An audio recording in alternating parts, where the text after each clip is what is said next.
আমরা গত কয়েকদিনে আমরা সোশ্যাল মিডিয়াতে খুব অ্যাক্টিভ হয়েছে। সোশ্যাল মিডিয়াতে বিভিন্ন রিলিজ করা হচ্ছে ব্যানার, পোস্টার, তারপরে ওটাকে বলে কি টিজার, এগুলো সিস্টেম্যাটিকভাবে ছাড়া হচ্ছে। কিছু কিছু আমাদের পরিচিত ফ্রেন্ডসরা বাইট দিচ্ছেন। তো এইভাবে একটা মোটামুটি হাইপ তোলা হয়েছে।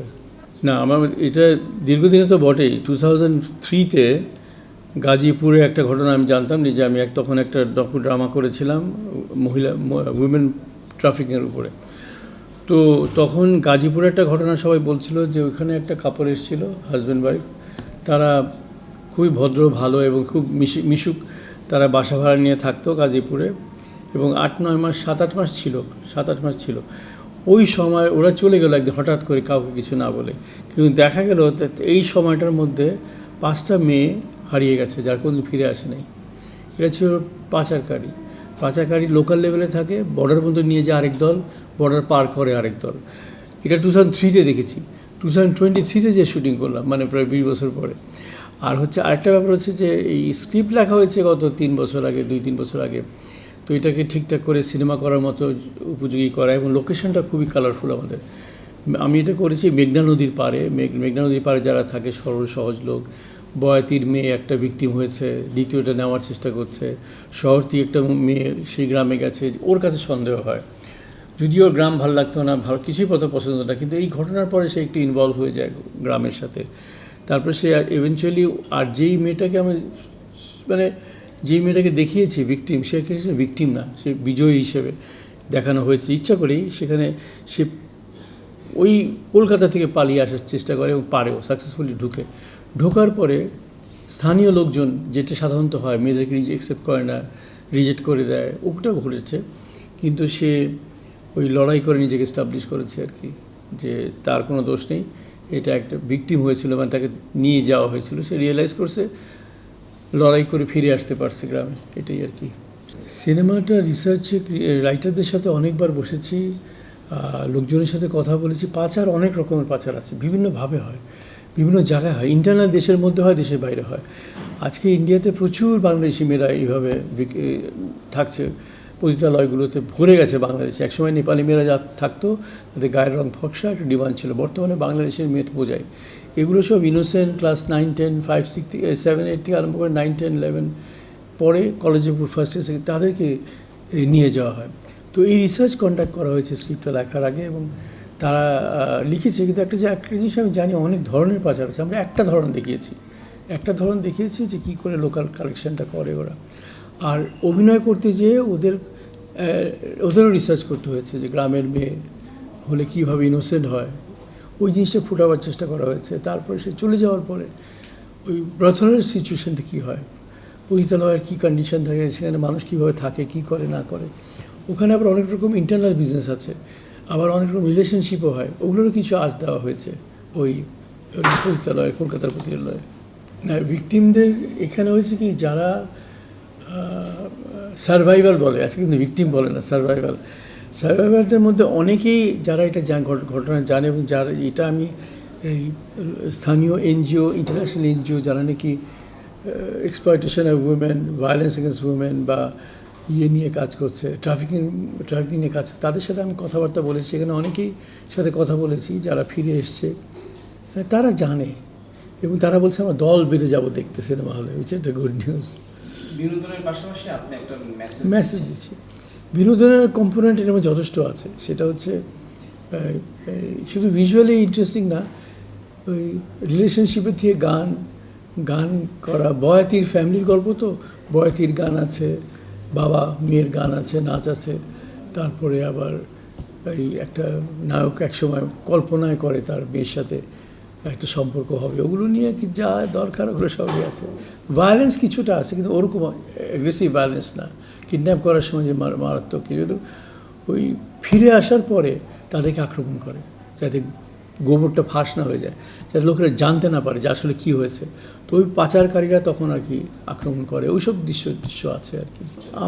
আমার কাছে শিল্পী হয়তো কমার্শিয়ালি ওরকম কাউকে নিলে, হয়তো সাকিব খানকে নিলে আরও ভালো হতো। তো এরকম তো কমার্শিয়ালি ভায়াবল যাদের দেখে অডিয়েন্স আসে, তাদের কয়েকজন আছেন এখানে। আর এছাড়াও আমার মনে হয়েছে আমরা কিছুটা গল্পের উপর নির্ভর করব, স্টোরির উপর নির্ভর করব।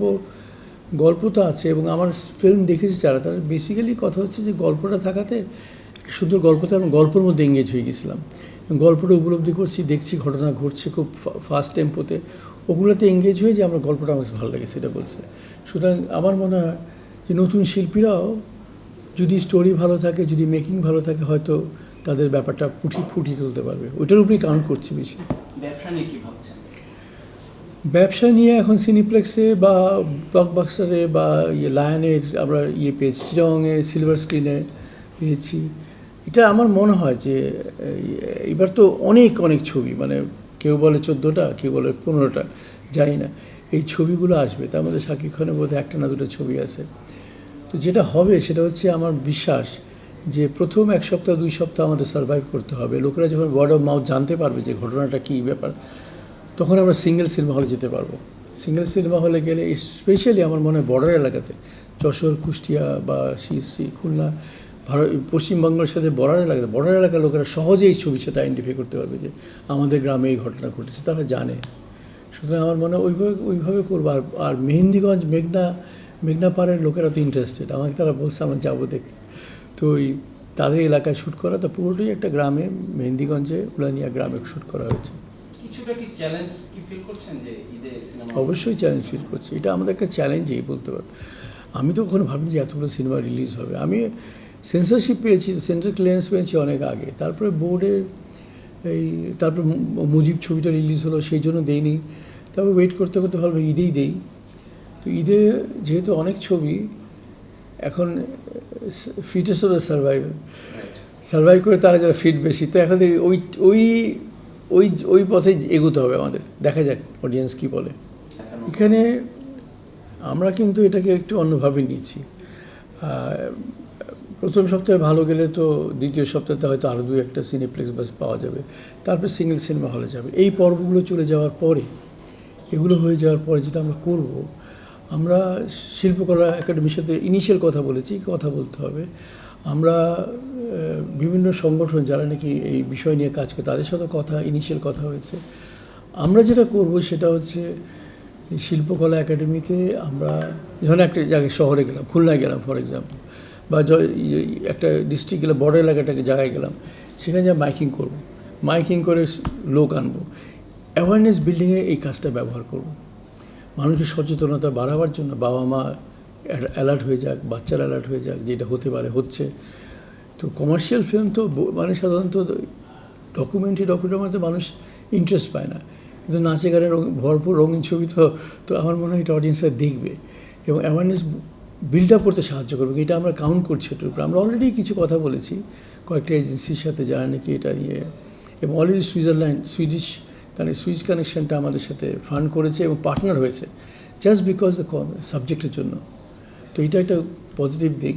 তো যারা এই বাংলাদেশে যেমন হোম মিনিস্ট্রিতে যারা কাজ করে এই নারী পাচারের উপর, তাদেরকে ইনফর্ম করা হয়েছে, মানে মিনিস্ট্রির বাইরে যারা তাদের সাথে কাজ করে তাদেরকে ইনফর্ম করেছে। তো ওরা বলছে আমরা চলেন দেখাবো, অসুবিধা। এটা শুধু কমার্শিয়াল দিক চিন্তা করে করছি না, তো ওটা যদি করতে পারি তাহলে একটা হিস্ট্রি হবে যে একটা সিনেমার মাল্টিপারপাস ইউজে কাজে লাগে।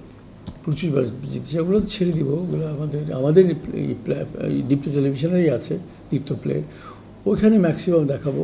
ইউটিউব এবং ফেসবুকে ওইটা আমাদের প্ল্যাটফর্মে ছাড়বো আমরা। দীপ্ত হচ্ছে ব্রডকাস্টার, টেলিভিশন ব্রডকাস্টার প্লাস অনলাইনের, ওই দুইটা ম্যাক্সিমাম ইউজ করার পরে যেটা আমরা করব সেটা হচ্ছে এই আপনার ওই যে কী বলে এটাকে, ওই কমিউনিটি অ্যাক্টিভেশন যেটাকে বলে, যে কমিউনিটিতে যে দেখানো, ওদের সাথে কথা বলা এবং দেখাবার পরে আলোচনা করা, ওগুলো সব হয়তো লোকাল এনজিওরা অ্যারেঞ্জ করে দেবে আমাদের জন্য। আমার মনে হয়, আমি এই ছবির কথা বলছি না, আমার মনে হয় যে ইয়াং ফিল্ম মেকাররা অনেক সুন্দর ছবি শুরু করেছে। 80s তো 1500-1600 সিনেমা হল ছিল, সেইটা বাবা কেন আসামি, উল্টা কাট পিস চালিয়ে নষ্ট করে ফেলছে।